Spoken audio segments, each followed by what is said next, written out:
Olá, queridos, a paz do Senhor Jesus para todos, amém? Eu sou o pastor Adilson e esse é o Conexão da Alma.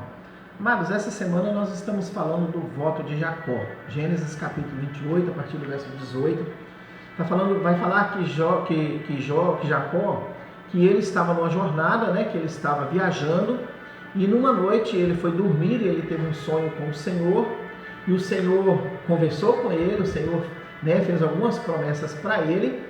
E quando ele acorda, no dia seguinte, ele faz um voto com o Senhor. Esse voto nós conseguimos ver no livro de Gênesis, capítulo 28, a partir do verso 18, mas no verso 20 é o verso em que ele vai fazer o voto.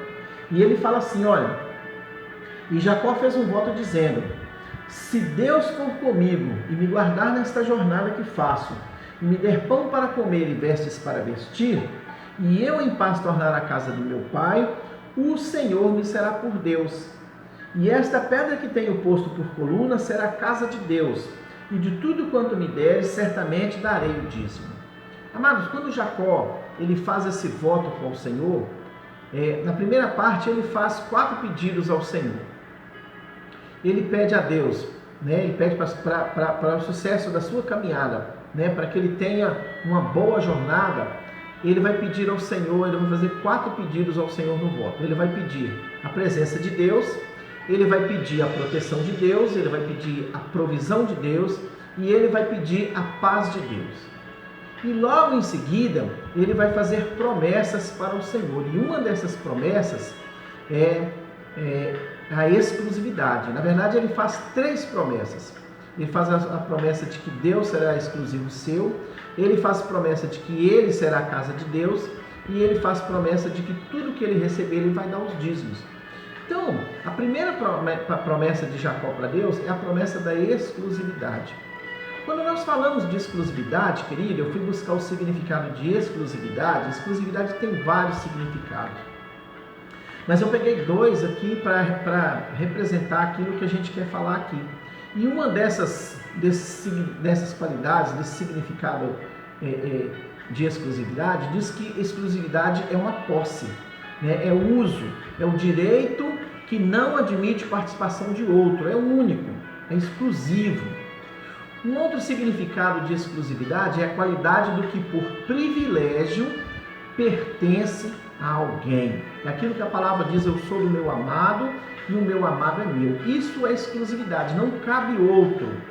Exclusividade é somente aquele objeto, aquela coisa, aquilo é exclusivo meu ou eu sou exclusivo de alguém. Amados, muito antigamente, quando nós olhávamos para um crente, a gente tinha a impressão de que o crente, aquele crente, ele tinha uma vida toda diferente, ele tinha uma vida transformada, ele tinha uma vida toda voltada para Deus, ele tinha um testemunho de Deus. Nós olhávamos para aquela pessoa e a gente via naquela pessoa alguém diferente, porque ele era exclusivo de Deus, a sua vida dava testemunho de Deus. Os anos foram se passando e as coisas foram acontecendo, a modernidade foi chegando e esse crente, ele acabou perdendo essa característica e quando nós olhamos hoje para um crente, ele não tem mais essa exclusividade, ele não tem mais essa presença de Deus, ele se diz crente, mas ao mesmo tempo ele tem atitudes e comportamentos que não condiz com aquilo que ele quer ser, um verdadeiro crente. E tem pessoas, e acaba acontecendo que algumas pessoas, elas têm vergonha de dizer que são evangélicos, ou que são crentes, e elas começam então a tomar para si uma outra identidade, a identidade de cristão, que ela diz, eu sou cristão porque eu quero ser semelhante a Jesus, eu quero ser semelhante a Deus, ou ter características e testemunho de Deus, que as pessoas possam olhar para mim e ver Deus em mim. Aí elas passam então a se chamar de cristão porque elas têm vergonha de serem evangélicos ou de serem crentes. E eu fico pensando que isso acontece quando o crente perde essa identidade de Deus, esse testemunho de Deus. Isso acontece por causa da forma de vida que ela viveu dentro da sua casa. O que acontece nos lares de hoje? Os lares de hoje ele é muito diferente dos lares de antigamente. Antigamente a família era formada por um pai, uma mãe e os filhos. E hoje em dia, essa mesma família, ela mudou. A família de hoje ela é diferente. A família de hoje, ela não tem mais essa presença do pai. Ou a maioria delas não tem mais a figura do pai. A figura do pai, ela foi ocupada pela figura do padrasto. Aquele padrasto que também abandonou a sua família e que hoje quer cuidar de uma família que não é dele. E muitas vezes ele não consegue desenvolver esse papel porque ele não cuidou nem da família dele e agora ele quer cuidar da família de outro.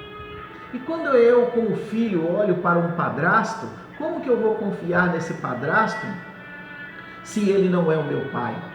Como que eu vou ter relacionamento com esse padrasto se ele não é o meu pai? Como que eu vou ter intimidade com esse padrasto se ele não é o meu pai? Por que ele não é o meu pai? Porque ele está ocupando o lugar do meu pai que foi embora e me abandonou. E eu fico pensando que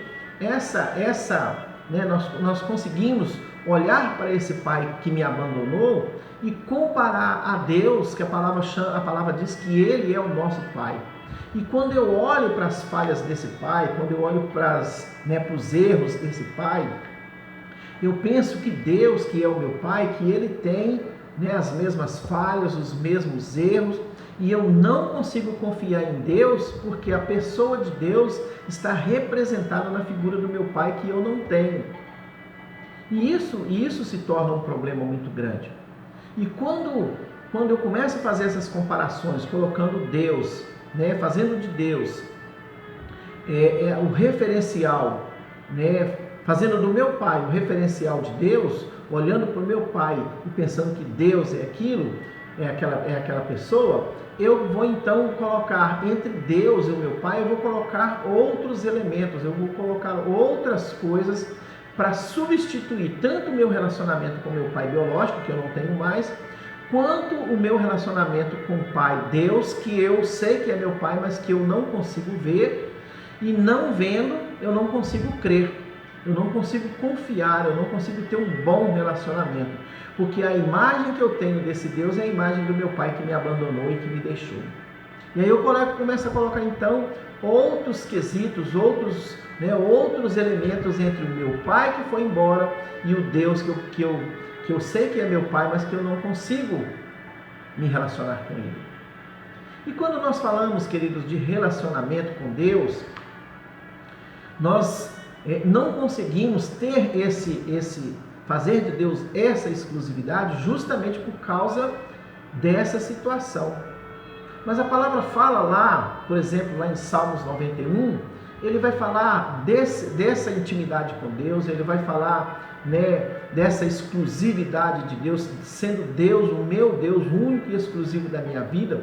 Quando o salmista fala no Salmo 91, verso 2, ele diz assim, olha, direi do Senhor, ele é o meu Deus, o meu refúgio, a minha fortaleza, e nele confiarei. É essa confiança de que Deus, ele é exclusivo meu Deus. Ele é o meu refúgio, ele é a minha fortaleza, nele confiarei. Quando eu faço de Deus exclusivo da minha vida, eu tenho essa convicção. Quando nós falamos de exclusividade, nós podemos olhar para um homem chamado Enoque, que está lá no livro de Gênesis, capítulo 5, e no verso 23 vai dizer que esse Enoque ele viveu 365 anos. E que Deus o recolheu para si. Enoque ele não teve uma morte como nós temos, uma morte física. Enoque ele foi arrebatado. Deus o tirou, Deus o levou assim de uma hora para outra por causa da fidelidade, da intimidade que Enoque tinha com Deus. A palavra diz no verso 24 que e andou Enoque com Deus. Enoque andava com Deus. Eu fico pensando que 365 anos de vida, todos eles foram vividos na presença do Senhor, que Enoque não procurou outro Deus, Enoque não colocou nada entre ele e Deus, Enoque confiava em Deus, assim como o salmista disse no Salmo de 91. Quando eu olho para a palavra, quando nós falamos de exclusividade, eu olho para Jó e vejo Deus dando testemunho da fidelidade de Jó. E Deus fala para Satanás, olha, observaste tu, meu servo Jó, Jó capítulo 1, verso 8, porque ninguém há na terra semelhante a ele, um homem íntegro, reto, temente a Deus, que se desvia do mal. Isso essa atitude de Jó é uma atitude de exclusividade. Por causa de Deus, por causa da vida de Deus, por ser temente a Deus, ele se desviava do mal, ele era um homem íntegro e ele era um homem reto. Ele era um homem diferente, porque Deus era o centro da sua vida. Deus era a sua exclusividade. Quando nós olhamos, ou quando nós falamos de exclusividade, nós olhamos para Lucas capítulo 8, e a partir do verso 1 ele diz assim, olha, e aconteceu depois disto, que andava de cidade em cidade, de aldeia em aldeia. Ele está falando de Jesus Cristo, pregando e anunciando o evangelho do reino de Deus. E os 12 iam com ele. Olha que interessante. Os 12, onde Jesus ia, os 12 iam com ele. De aldeia em aldeia, de cidade em cidade. Os discípulos tinham Jesus como exclusivo seu. Eles deixaram tudo para andar com Jesus. A confiança deles estava em Jesus, a fé deles estava em Jesus. Jesus era o seu Deus, Jesus era a sua fortaleza, Jesus era a sua confiança, Jesus era o seu modo de vida, o seu meio de vida. Jesus era tudo para eles. Jesus era exclusivo para eles. E no verso 2 diz assim, olha, e algumas mulheres que haviam sido curadas de espíritos malignos e de enfermidades, Maria, chamada Madalena, da qual saíram 7 demônios, e Joana, mulher de Cusa, procurador de Herodes, e Susana, e muitas outras que o serviam com seus bens. Todas essas pessoas deixaram tudo para andar com o Senhor. Todas essas pessoas fizeram de Jesus o seu modelo de vida, fizeram de Jesus a sua exclusividade, fizeram de Jesus a sua confiança, largaram tudo, deixaram tudo e confiaram exclusivamente em Jesus. Viveram exclusivamente para andar com Deus. Amados, a minha oração é que na minha vida, que na sua vida, que nós façamos isso, para que a nossa jornada, para que a nossa viagem por essa terra, ela seja de forma próspera, ela seja bem sucedida, para que nós façamos como Jacó, fazer de Deus a nossa exclusividade. Que a nossa exclusividade, querido, não seja o computador, que a nossa exclusividade não seja o celular, que a nossa exclusividade não seja a novela, que a nossa exclusividade não seja o nosso carro, não seja a nossa casa, não seja o nosso trabalho, que a nossa exclusividade seja Jesus Cristo, seja o Deus Todo-Poderoso, que Deus seja exclusivo da nossa vida. Que antes de qualquer coisa, nós possamos aprender a confiar em Deus, a entregar a nossa vida a Deus e andar retamente na sua presença, andar confiadamente na sua presença.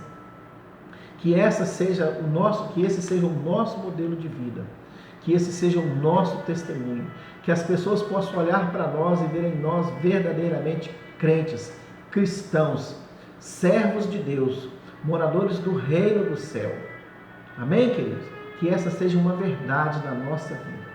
Assim eu oro, assim eu agradeço a Deus. Peço que Ele me dê a mim e a todos vocês sabedoria para fazermos esse voto, para fazermos essa promessa ao Senhor.